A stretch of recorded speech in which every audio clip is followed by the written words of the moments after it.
Pagi ini kembali kita melanjutkan kajian perjalanan hidup setelah kehidupan di dunia ini. Pada 2 minggu yang lalu, tema yang kita bahas adalah sebab-sebab siksa kubur. Apa saja penyebab siksa kubur? Yang paling besar dan paling berat adalah kekafiran, yaitu tidak berimannya seseorang kepada Allah Subhanahu wa ta'ala. Sebanyak apapun kebaikan yang dilakukan semasa hidup, namun tidak diiringi dengan keimanan, maka kebaikan itu seperti fata morgana. Faja'alnahu haba'an mansura. Kami jadikan amal mereka itu seperti debu yang berterbangan. Seperti apa debu? Apabila debu itu menempel di batu, menempel di dinding rumah kita, menempel di atap ataupun di kendaraan kita, sekali ditimpa hujan maka lenyaplah, habislah dia. Seperti itulah amal orang yang tidak beriman kepada Allah. Kenapa sampai amalnya seperti itu? Karena tidak diniatkan untuk Allah zat penciptanya. Itu yang pertama. Yang kedua penyebabnya adalah kemunafikan. Munafik dibagi kepada dua. Yang pertama, munafik secara i'tiqadi, secara keyakinan. Sebenarnya tidak Islam. Sebenarnya dia tidak beriman kepada Allah, tetapi menampakkan keimanannya itu. Maka iman seperti ini disebut dengan iman orang munafik, munafik i'tiqadi, munafik secara keyakinan. Maka mereka tidak mendapatkan ampunan di sisi Allah setelah meninggalkan dunia yang fana ini. Kemudian ada pula istilah munafik amali, munafik secara perbuatan, yaitu apabila berjanji, idza wa'ada akhlafa, mengingkari, wa idza haddatsa kadzaba, berdusta apabila berbicara, wa idza tu'mina khana, khianat ketika diberi amanat. Maka munafik ini disebut dengan munafik amali, perbuatan. Apabila seorang bertaubat sebelum meninggal, maka Allah ampunkan, Allah maafkan kesalahan-kesalahannya.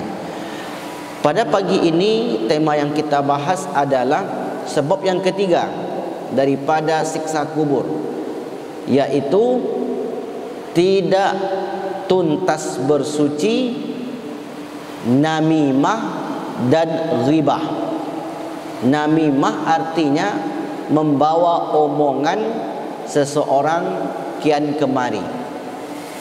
Namimah, duduk dia di tempat si fulan, lalu kemudian membicarakan keburukan-keburukan si fulan itu, lalu kemudian omongan tersebut dibawa ke tempat yang lain.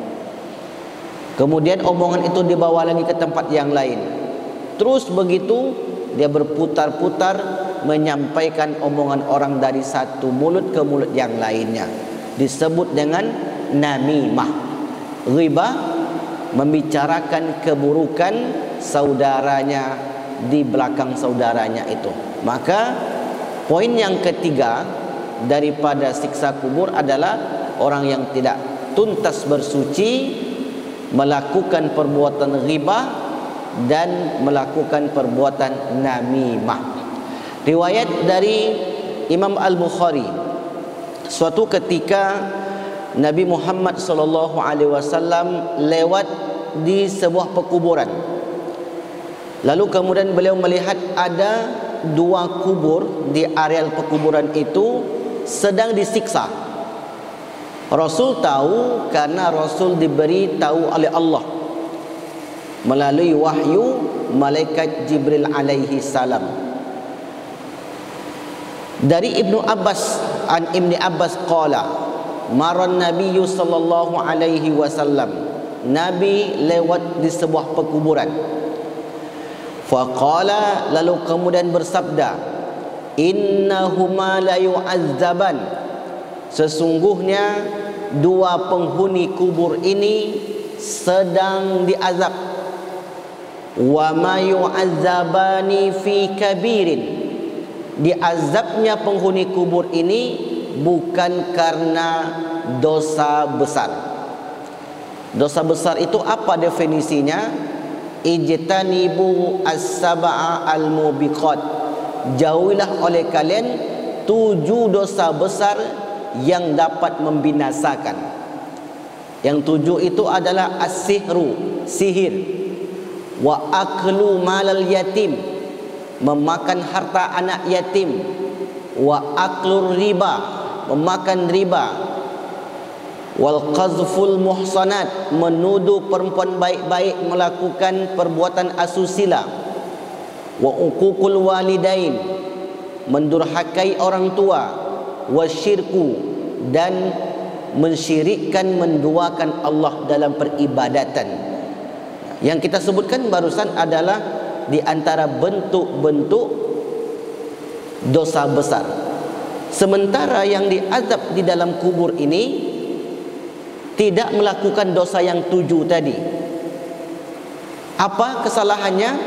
Kata Rasulullah, amma hadza, adapun kuburan yang satu ini, ya, yang sebelah kanan dia ini, fakana yamshi bin namimah, yamshi berjalan, namimah mengadu domba. Jadi disebut orang yang mengadu domba itu namimah. Dia karena dia berjalan kian kemari, ke sana kemari untuk membicarakan keburukan orang lain. Yang kedua kata Rasulullah, amma hadza fakana la yastatiru minal baul, habis buang air, apakah itu buang air kecil ataupun buang air besar, tidak dibasuhnya, tidak bersuci sesudah itu. Maka kata Rasulullah, 2 asbab ini seseorang mendapatkan azab di dalam kubur, dengan catatan apabila tidak bertaubat sebelum meninggal. Kalau sudah bertaubat, selesai sudah. Karena taubat itu adalah penghapus segala kesalahan-kesalahan yang pernah dilakukan seseorang. Ya ayyuhalladzina amanu tubu ilallah taubatan nasuha, wahai orang beriman, taubatlah kalian dengan taubat nasuha, semurni-murni taubat. Kita membicarakan orang ini melakukan kesalahan-kesalahan yang kita sebutkan, namun tidak sempat bertaubat lalu meninggal. Maka apa balasan bagi orang tersebut? Mendapatkan siksaan di dalam kuburnya, di alam kuburnya. Lalu kemudian Rasulullah fa akhadha jaridatan ratbatan, beliau ambil pelepah kurma yang masih basah, yang masih segar, yang masih hidup, dipotong oleh beliau. Setelah dipotong, fa syaqqa nisfaiha, lalu kemudian dibelah menjadi 2.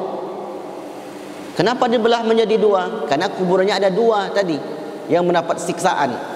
Amma hadza, yang adapun yang satu ini ditancapkanlah fagharaza fi kulli qabrin wahidatan, setiap kubur tadi ditancapkanlah pelepah yang baru saja dibelah menjadi 2. Bapak Ibu yang berbahagia, dalil ini atau perbuatan Nabi ini menjadi dalil bagi kita sunnahnya menanam sesuatu di atas kuburan.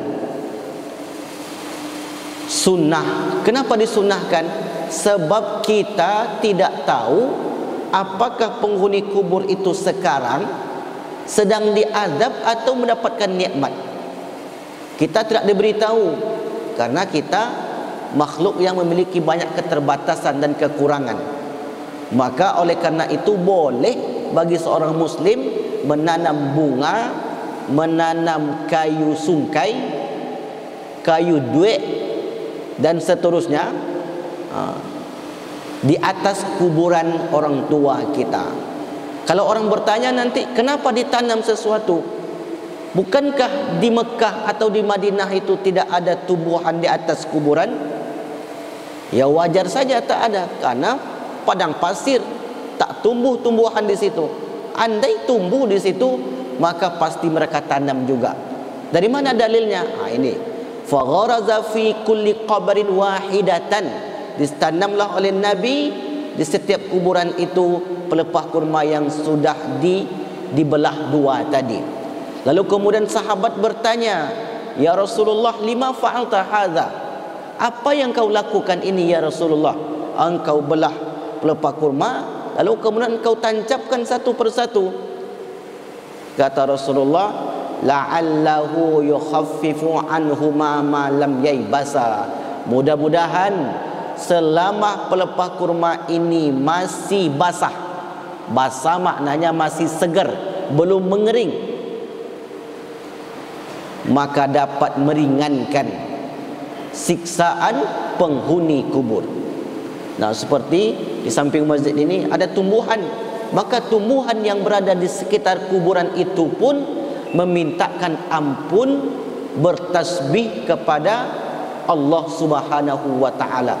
Apa buktinya tanaman itu bertasbih? Yang pertama, dalil daripada Al-Quran, surat Al-Isra ayat 44. Setiap yang 7 di langit dan yang 7 di bumi, yaitu sampai 7 lapis ke bawah, dan di antara keduanya wa ma bainahuma, bertasbih kepada Allah. Wa inna min syai'in yusabbihuna bihamdihi, sesungguhnya segala sesuatu bertasbih dengan memuji Allah. Walakin la tafqahuna tasbihahum, akan tetapi kalian wahai manusia tidak mengerti, tidak mendengar seperti apa tasbihnya mereka. Ternyata Bapak Ibu yang berbahagia, seorang profesor dari Inggris yang bernama William Brown menciptakan satu alat, di mana alat ini apabila ditempel di daun maka dapat mendengar suara, dapat menyerap suara. Penelitian ini beliau presentasikan di depan para profesor di Oxford University, Inggris. Kata dia bahwa ternyata tumbuhan ini juga berbicara, karena ketika ditempelkan alat itu di daun-daun mengeluarkan gelombang suara. Ditengoknya di layarnya, ternyata mengeluarkan gelombang suara seperti detak jantung di TV ataupun di alat detektor jantung. Lalu kemudian ditanya, adakah di antara kalian yang tahu apa penyebabnya sehingga daun ini mengeluarkan gelombang suara? Profesor itu menjawab, tak ada yang tahu. Lalu kemudian penelitiannya ini dibawa lagi ke Harvard University, Amerika. Ditanyakan hal yang sama, ternyata tak satu pun para profesor itu dapat menjawab. Mereka pun bingung. Akhirnya Profesor William Brown membawa hasil penelitian ke Timur Tengah. Sampaikanlah, ditengokkan, lalu kemudian disampaikan kepada mereka apa penyebab sehingga tumbuhan ini mengeluarkan gelombang suara. Dijawab oleh ulama-ulama kita bahwa segala sesuatu yang ada di alam semesta bertasbih kepada Allah. Saat ini belum ada penelitian apakah batu itu juga mengeluarkan gelombang suara. Tapi suatu saat nanti bisa jadi. Saking canggihnya teknologi sehingga segala sesuatu diteliti. Bisa jadi tembok diteliti, lantai diteliti, benda-benda mati lainnya diteliti. Mereka mendapatkan hasil ternyata juga bertasbih kepada Allah Subhanahu wa ta'ala. Nah, inilah syariat kenapa dianjurkan untuk menanam sesuatu di atas kuburan orang-orang beriman, karena ingin mendapatkan fadilah daripada tumbuhan yang bertasbih kepada Allah Subhanahu wa taala. Riwayat Imam Al-Bukhari. Bapak Ibu yang dimuliakan Allah Subhanahu wa taala, dalam hadis ini dua sebab siksa kubur yang disebutkan oleh Nabi. Yang pertama namimah, mengadu domba. Yang kedua meremehkan pasal toharoh. Yang kita bahas yang pertama terlebih dahulu, namimah. Rasulullah dalam riwayat Imam Tirmizi meriwayatkan, la yadkhul jannata qattatun, tidak masuk surga orang yang mengadu domba. Riwayat Imam Ahmad disebutkan pula, la yadkhul jannata namamun, tidak masuk surga orang yang mengadu domba. Seberapa dahsyat perbuatan adu domba ini, ternyata efeknya sungguh luar biasa besar terhadap persatuan dan kesatuan suatu bangsa, suatu negeri. Bapak Ibu ini dimuliakan Allah Subhanahu wa taala, ada satu ayat di dalam Al-Quran, satu surat dalam Al-Quran yang menceritakan perbuatan adu domba ini. Mereka, orang yang diceritakan Allah ini suami istri, yaitu Abu Lahab dan istrinya Ummu Jamil. Abu Lahab paman kandung Nabi, adik-beradik dengan Abdullah ayahnya Nabi Muhammad SAW.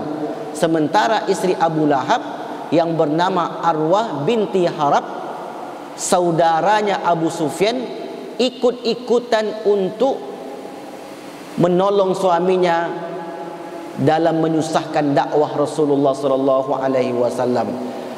Istrinya ini digelari dengan Hammalatul Hatab. Hammalah artinya membawa. Apa yang dia bawa? Kayu bakar, al-hatab. Kata Buya Hamka dalam tafsir Al-Azhar, dan kata Said Kutub dalam tafsir Fi Zilalil Quran, kiasan yang berlaku kepada Ummu Jamil dengan sebutan pembawa kayu bakar adalah kiasan sebagai orang yang membawa omongan kian kemari untuk menyusahkan dakwah Rasulullah sallallahu alaihi wasallam. Jadi Ummu Jamil tidak senang hatinya ketika mendengarkan dakwah Rasulullah. Di mana Nabi berdakwah, di situ sudah ada kayu bakar yang menghalangi perjalanannya. Bahkan disebutkan dalam riwayat, sebelum Rasulullah subuh-subuh hari keluar rumahnya, sudah diletakkan syauk, duri. Ada mengatakan diletakkan bebatuan, ada meletakkan rintangan kayu untuk menghalangi perjalanan Rasulullah. Lalu kemudian Rasulullah tahu ini adalah perbuatan makciknya, eteknya, karena istri dari paman, etek. Rasulullah kemudian menyampaikan kepada Abu Bakar bahwasanya Ummu Jamil ini, istri dari paman saya ini, termasuk orang yang dimasukkan ke neraka Allah Subhanahu wa taala. Ketika mendengar itu, Abu Bakar kaget. Ya Rasulullah, apakah orang yang masih hidup sudah pantas dikatakan masuk neraka? Kata Rasulullah, ini adalah wahyu, turun ayat mengenai kedua pasang suami istri ini. Tabbat yada abi lahabi watab, celakalah tangan Abu Lahab, yaitu kedua tangan Abu Lahab. Kenapa disebut sebagai tangan? Karena tangan itulah yang melakukan perbuatan jahat tersebut, yang menghalang-halangi Rasulullah dan para sahabat kota Mekah ketika itu. Ma agna anhu maluhu wa ma kasab, tidak bermanfaat harta yang dimilikinya dan apa yang diusahakannya. Kenapa disebut harta, Bapak Ibu? Karena ternyata Abu Lahab ini menghabiskan hartanya untuk menghasut orang. Jadi duitnya itu digunakan untuk menghasut pemuda-pemuda kota Mekah agar menghalangi dakwah Nabi. Di dunia ini ada orang yang allazina yasudduna an sabilillah, menghalang-halangi jalan orang beriman daripada jalan Allah Subhanahu wa taala dengan harta mereka, bimalihi, dengan ucapan mereka dan dengan perbuatan mereka. Maka Abu Lahab, dua yang dia dapat, yaitu menghalangi Nabi Muhammad bimalihi dan menghalangi Nabi Muhammad wa ma kasab dengan usahanya, dengan kekuatannya. Suatu ketika Rasulullah panggil penduduk Mekah, ya sabaha, wahai para pegiat subuh, karena pagi-pagi, kalau aku kabarkan kepada kalian, andai di belakang saya ini ada pasukan perang yang mendatangi kota Mekah dan akan membunuh kita, apakah kalian percaya? Kata mereka yang hadir, sadaqna ya Rasulullah, kami percaya wahai Rasulullah, karena engkau adalah Al-Amin, orang yang terpercaya. Kalau aku katakan bahawa nanti akan ada pasukan yang akan menghancurkan Mekah ini, apakah kalian percaya? Maka mereka pun menjawab, ya kami percaya. Ketahuilah bahawa saya diutus di atas dunia ini sebagai Rasul untuk mengajak kalian beriman kepada Allah. Lalu kemudian merahlah muka Abu Lahab. Abu Lahab itu artinya bapak ibu, Abu bapak, Lahab kemerah-merahan. Karena Abu Lahab ini orangnya ganteng, tinggi, putih. Kalau marah tampak merah mukanya, seakan-akan darah keluar dari mukanya itu, saking putihnya dia, saking gantengnya dia. Lalu kemudian kata Abu Lahab, tabban laka ya Muhammad, celaka engkau wahai Muhammad, alihadza jama'tana, apakah karena ini engkau kumpulkan kami, yaitu karena dakwah ini engkau kumpulkan kami. Maka kemudian turun ayat, bukan tangan Nabi Muhammad yang celaka, tetapi tangannya Abu Lahab. Tabbat yada Abi Lahab wa tabbat yada Abi Lahab, tabbat yada Abi Lahab ma aghna anu maluhu wa ma kasab, sayasla naran zata lahab, maka dia akan dimasukkan ke neraka lahab. Wa mra'atuhu, dan istrinya Ummu Jamil. Ummu artinya ibu, Jamil artinya cantik. Memang istrinya termasuk salah seorang wanita tercantik di kota Mekah. Suaminya ganteng, istri cantik. Termasuk memang keluarga yang terpandang, Sayyid Sadatul Quraisy, termasuk orang terpandang kota Mekah. Duitnya banyak, kedudukannya tinggi, parasnya cantik dan tampan pula mereka berdua ini. Wa mra'atuhu, tapi wajah yang mereka miliki tidak sesuai dengan hati yang di dadanya. Wajahnya tampan cantik, enak dipandang, tetapi hatinya ternyata sangat jelek, sangat buruk sekali. Jadi orang yang buruk itu di pandangan Allah di dalam Islam bukan yang buruk rupanya, bukan yang buruk perawakannya. Bisa jadi tampangnya biasa-biasa saja, tapi hatinya baik. Sebab yang Allah lihat kepada manusia hatinya. Innallaha la yanzuru ila ajsamikum, Allah tak tengok seberapa ganteng dan cantiknya rupa kalian, wala suwarikum, dan wajah kalian, walakin yanzuru ila qulubikum, akan tetapi yang dinilai oleh Allah adalah isi hati dari seseorang tersebut. Isi hati Ummu Jamil dan Abu Lahab bertolak belakang dengan paras yang dia miliki. Wa mra'atuhu hammalatal hatab, dan membawa kayu bakar kian kemari. Wa mra'atuhu hammalatal hatab fi jidiha, di lehernya, fi jidiha hablun, ada tali, hablum mim masad, yang bergelantungan sabut. Jadi sabut kelapa diikatkan oleh Ummu Jamil di lehernya, lalu kemudian dia berkeliling-keliling. Apa maknanya serabut atau sabut yang diletakkan di lehernya itu? Untuk mengejek Nabi, bahwasanya dia ingin menengokkan kepada penduduk kota Mekah, apa yang disampaikan Muhammad itu tak lebih mulia daripada sabut yang dimilikinya, yang diletakkan di lehernya itu. Maka itulah yang dilakukan tiap hari. Kemana Nabi pergi, di situ sudah ada dia. Di mana Nabi berada, di situ sudah ada dia. Ternyata musuh dakwah itu seperti itu. Di mana di situ ada kebaikan, pasti ada keburukan. Di mana di situ ada program yang bagus, selalu ada yang menentang. Maka kita ketika buat program yang bagus untuk membangkitkan semangat umat, lalu kemudian ada orang yang tak suka, sebenarnya wajar.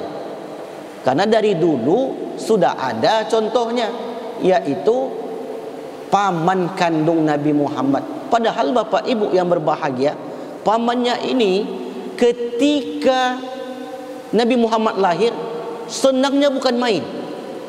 Alhamdulillah, demi Tuhan Lata wal Uzza. Mereka itu juga sebut alhamdulillah. Kalau ditanya pasal Allah, siapa yang menurunkan hujan dari langit, mereka akan jawab Allah. Wala in sa'altahum man khalaqas samawati wal ard. Jika engkau tanya kepada penduduk kota Mekah, siapa yang menciptakan langit dan bumi, la yaqulunallah. Mereka menjawab Allah. Wala in sa'altahum man anzala minas samaa'i ma'a. Jika engkau tanya siapa yang menurunkan hujan dari langit, la yaqulunallah. Mereka tetap menjawab Allah. Jadi mereka sudah bertuhankan Allah, tetapi melalui patung-patung yang mereka buat. Mereka buat patung, ada yang dari kayu, ada yang dari roti. Ketika mereka lapar, dipotongnya roti itu dimakan. Habis itu dibuat lagi patung baru, lapar mereka dimakan lagi. Disitulah jahiliyahnya penduduk kota Mekah. Bukan mereka tak pandai baca tulis, mereka bahkan perdagangannya antar negara, Syam, kemudian Yaman. Hebat mereka dalam berhitung-hitung, tetapi mereka sangat awam dalam mengenal Allah yang Esa. Ketika Nabi Muhammad ini lahir, berbangga Abu Lahab. Ada nanti kemenakan yang akan menggantikan adikku. Adikku Abdullah, ayahnya Rasulullah. Bahkan seorang budaknya dibebaskan saking senangnya Abu Lahab ini. Tetapi ketika dakwah mengajak kepada Tuhan yang Esa tadi, Abu Lahab tak suka, tak setuju. Disitulah dia mulai memusuhi kemenakannya ini sampai meninggal. Meninggalnya setelah perang Badar. Ketika perang Badar meletus, Abu Lahab ini mengeluarkan sebagian besar hartanya, dibelanjakan. Dia tak ikut. Saya tak ikut perang, tapi ini harta saya silakan dipakai. Unta, kuda, pedang, tameng, semua dikeluarkannya untuk memadamkan cahaya Allah di kota Madinah Al-Munawwarah. Ternyata apa yang diharapkan oleh Abu Lahab tidak sesuai kenyataan. Banyaklah di antara pemuka besar Quraisy itu yang meninggal di perang Badar. 70 orang meninggal, 70 orang tertawan. Sisanya kembali ke kota Mekah. Di situ Abu Lahab semakin sakit hati. Akhirnya dia sakit hatinya itu membawa sakit pikir. Sakit pikir itu merespon kepada kondisi fisiknya yang terus melemah. Orang kalau terus berpikir, hati sakit, pikiran sakit, hati sakit, pikiran sakit, ternyata dapat berimbas kepada kesehatan.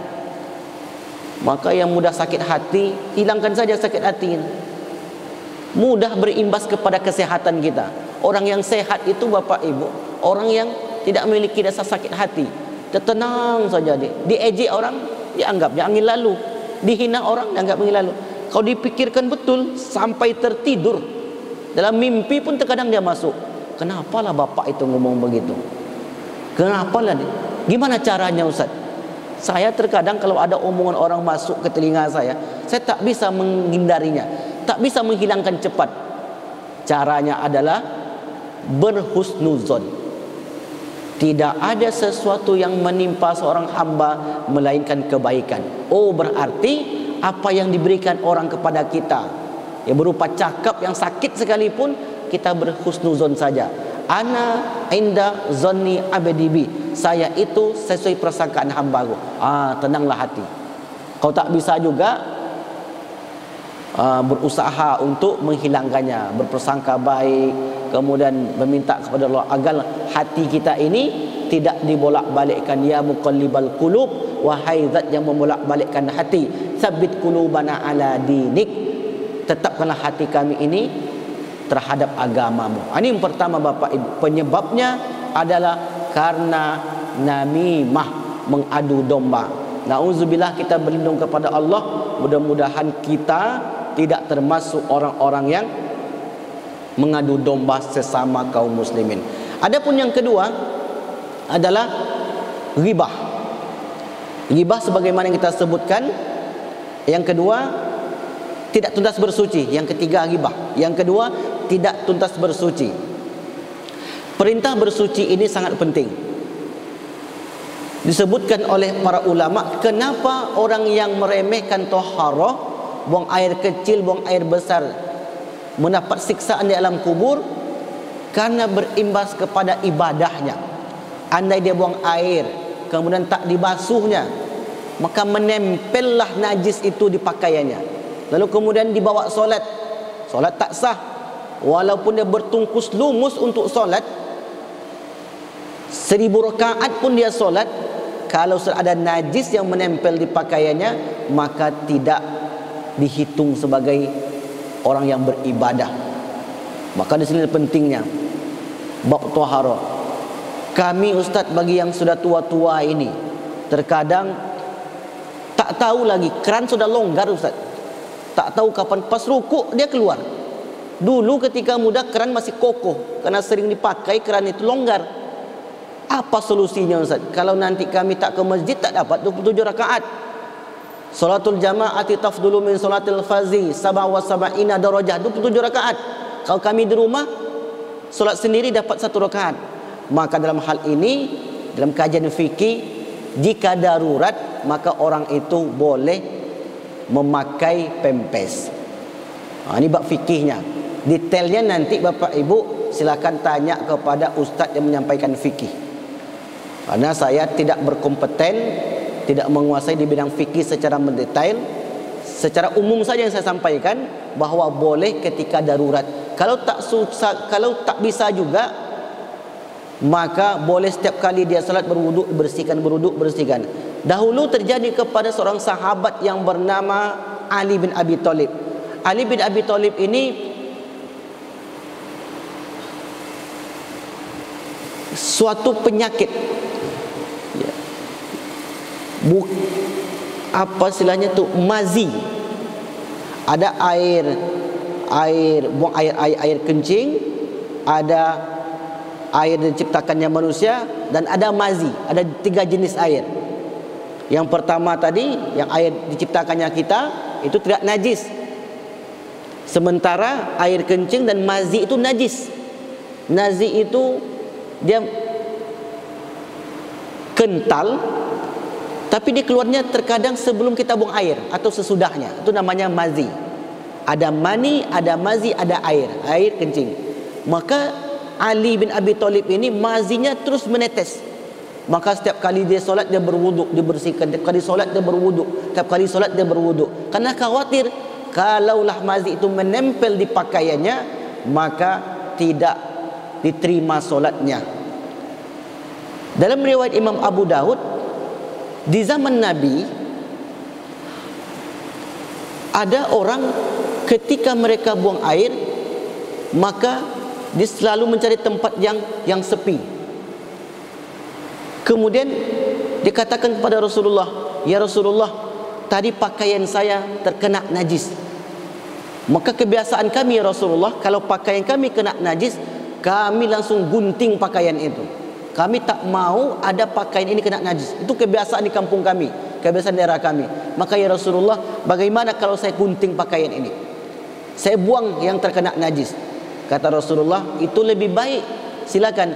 Tetapi kalau dia basuh pun tidak mengapa. Kenapa kelompok ini begitu hati-hati perihal najis? Karena mereka paham najis itu menyebabkan amal ibadah, tertolaknya amal ibadah. Najis dapat menghalangi terhijabnya doa antara hamba dengan Allah Subhanahu wa taala. Detailnya Bapak Ibu perihal tentang najis dibahas dalam kajian fikih. Sementara kita bukan kajian fikih. Yang kita bahas adalah kajian akidah, perjalanan kehidupan manusia setelah kehidupan di dunia ini. Yang ketiga adalah ghibah. Dan riwayat Imam Al-Baihaqi dari Qatadah qala Rasulullah sallallahu alaihi wasallam, azabul qabri, azab kubur itu salah satu aslas, 3/3. Yang pertama as-sulusun minal ghibah, sepertiganya ghibah. wa thulusun min namimah, sepertiganya namimah mengadu domba, wa thulusun minal baul, sepertiganya lagi adalah tidak beres dan tidak tuntas dalam bersuci. Ghibah, suatu ketika Aisyah datang kepada Rasulullah, ya Rasulullah, hasbuka min Sofia, jauhilah oleh engkau Sofia.